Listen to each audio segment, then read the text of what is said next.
When the word terrorist is mentioned, there's one image that primarily comes to mind: a Muslim. In fact, the vast majority of global violence is not committed by Muslims. The vast majority of Muslims aren't involved in any militant activity. And yet, somehow, the stereotype of the Muslim terrorist lives on. Why? Because differences in how violence by Muslims is represented tilts the scales. This ensures that the image of the Muslim terrorist persists, in spite of reality. And in the media, acts of violence committed by Muslims are covered disproportionately and differently. And in the law, Muslims are more likely to be charged and convicted of terrorism and receive higher sentences, even when they haven't actually committed any acts of violence. Muslim violence is also represented as having a different root cause than non-Muslim violence.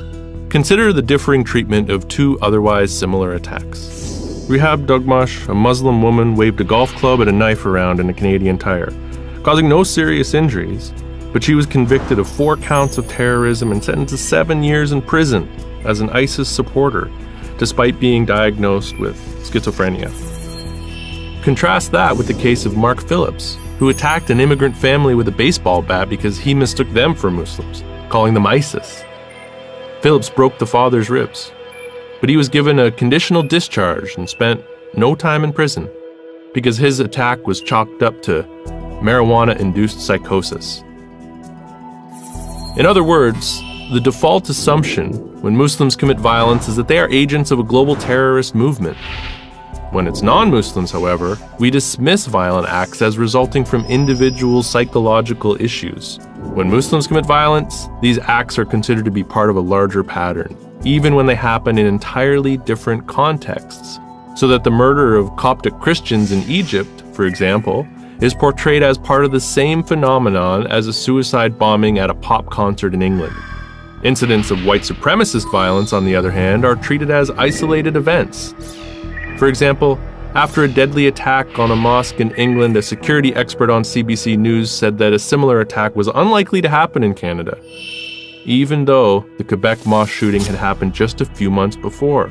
Ironically, the war on terror has taken many times more civilian lives than has so-called terrorism itself. And yet, terrorism receives much more public attention and condemnation. This obscures the reality. Around the world, a greater proportion of political violence is actually perpetrated by Western states, rather than Muslim individuals or groups. If Muslims in the West are overrepresented in anything, it's in being doctors. And yet, the stereotype that sticks about Muslims is that of the terrorist. This myth that Muslims are violent enables violence against Muslims and others. This occurs at the interpersonal level with the Quebec mosque shooting, the 100-plus active white supremacist groups across the country, including ones that are lethally armed, and regular anti-Muslim hate crimes and protests.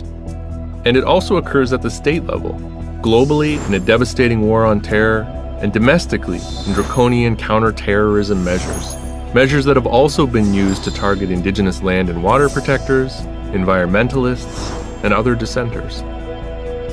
In Canada and the US, a person is actually far more likely to be killed for being Muslim than by a Muslim so-called terrorist.